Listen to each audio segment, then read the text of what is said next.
2024 के चुनाव में भाजपा की पुनः जीत हुई है एवं राष्ट्रीय स्तर पर सबसे बड़ी राजनीतिक पार्टी के रूप में इसने जगह बनाई है।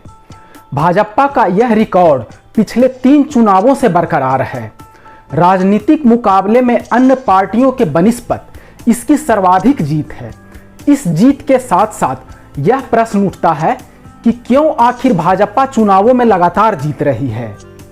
इस प्रश्न का उत्तर एक पंक्ति में यह हो सकता है, चूंकि कांग्रेस पार्टी चुनाव हार रही है अतः भाजपा चुनाव जीत रही है। जब देश की सबसे गौरवशाली पार्टी कांग्रेस अपने कुकृत्यों से जनता के बीच कमजोर पकड़ के चलते चुनाव हारती है तो स्वाभाविक रूप से यह मौका देश की अगली सबसे बड़ी पार्टी भाजपा के पास चला जाएगा और गया भी। यह बात सर्वविदित है कि लगभग 50 सालों के कांग्रेसी शासन में विकास के साथ साथ भ्रष्टाचार भी खूब हुआ। इस भ्रष्टाचार के जरिए मुट्ठी भर लोग अमीर होते गए तथा भारत की विशाल जनता गरीब की गरीब रही। इस बात के नमूने इतिहास की किताबों में मौजूद हैं।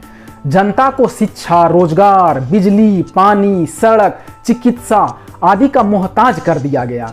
जनता में इससे घोर असंतोष ने जन्म लिया। इसी असंतोष तथा विकास के गुजरात मॉडल ने 2014 में भाजपा को केंद्रीय सत्ता में आने का मौका दिया था। देश की जनता ने यह मौका इस उम्मीद से दिया था कि गुजरात मॉडल की तरह देश के अन्य हिस्सों में अभूतपूर्व विकास होगा। सड़कें चकाचक हो जाएंगी, गरीबी का खात्मा होगा, रोजगार एवं शिक्षा सबको सुलभ मिलने लगेगा तथा भ्रष्टाचार पर अंकुश लग जाएगा। लेकिन 10 वर्षों के भाजपाई शासन को देखा जाए तो देश के स्तर पर विकास बस उतना ही हो सका है जितने से आवाम में पनपे असंतोष को रोककर रखा जा सके। बाकी का भाजपाई शासन राजनीतिक कर्मकांडों का पूरक बनकर रह गया है। शासन की खामियों पर पर्दा पड़ा रहे, अतः हर साल योग दिवस मनाया जाता है। चंद्रमा पर चंद्रयान भेजकर शोहरत बटोरी जाती है। अयोध्या में राम मंदिर का निर्माण करके उसका महोत्सव करवा दिया जाता है। और कुछ नहीं तो देश के यशस्वी प्रधानमंत्री विदेशों में जाकर कोई बड़ा सा जलसा करके भाषण दे आते हैं और बदले में विदेशी राष्ट्राध्यक्ष को अपने यहाँ बुलाकर जलसा खड़ा कर देते हैं।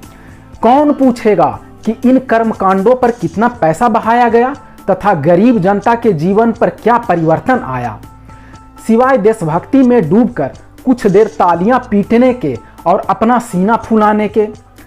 अगले 20 सालों में भारत को विकसित राष्ट्र बनाने का सपना बेचा जा रहा है, लेकिन उसका रोडमैप क्या है कोई नहीं बताता। जिस देश की 140 करोड़ जनता में से 80 करोड़ जनता का उदर खैरात में बांटे गए 5 किलो अनाज से भरता है।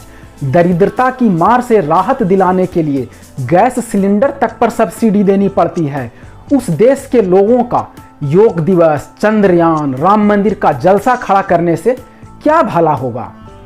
भला तो तब होता जब विशेषज्ञों की टीम बैठाकर शिक्षा एवं रोजगार पर कुछ ठोस योजना बनाई जाती।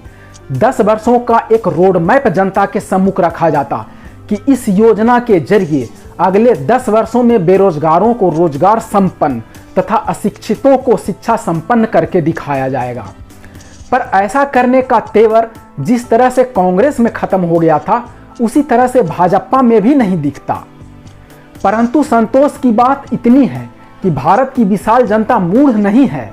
जनता के पास विजडम ऑफ क्राउड है। विजडम ऑफ क्राउड यह दर्शाता है कि जब जब कोई व्यक्ति या संगठन खुददारी से जनता के साथ खड़ा होता है तब तब जनता भी उसी खुददारी से उस व्यक्ति अथवा संगठन के साथ खड़ा हो जाती है। इस पंक्ति को किसी समय मैं नीतीश कुमार, नरेंद्र मोदी या अरविंद केजरीवाल के लिए लिखना चाहता था, पर आज के समय में इस पंक्ति को खुददार व्यक्ति प्रशांत किशोर के लिए समर्पित करना चाहता हूं। भारत के प्रथम 3 चुनावों में कांग्रेस की लगातार जीत जनता के विजडम ऑफ क्राउड की जीत थी।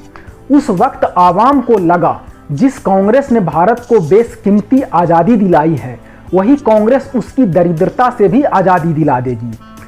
इस आशा में देश की जनता ने 50 सालों तक भरोसा जताया, लेकिन कांग्रेस द्वारा लगातार ठगे जाने के उपरांत 2014 में गुजरात मॉडल से प्रभावित होकर नरेंद्र मोदी के नेतृत्व में भाजपा पर विश्वास जताया तथा देश की बागडोर सौंप दी। तब से यह बागडोर लगातार तीसरी बार भाजपा के पास है। परंतु अफसोस कि शिक्षा, रोजगार, खेती किसानी, चिकित्सा, उद्योग इत्यादि किसी भी क्षेत्र में कोई बड़ा उल्लेखनीय काम नहीं हुआ।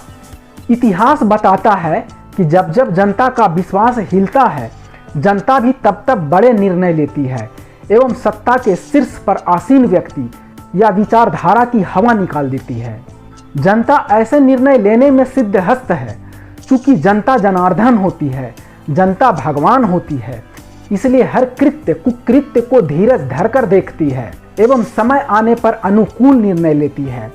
जिस धीरज के साथ देश की जनता ने कांग्रेस को 50 सालों तक परखा, उसी धीरज के साथ भाजपा को थोड़े और वक्त तक परखना चाहती है। जय हिंद।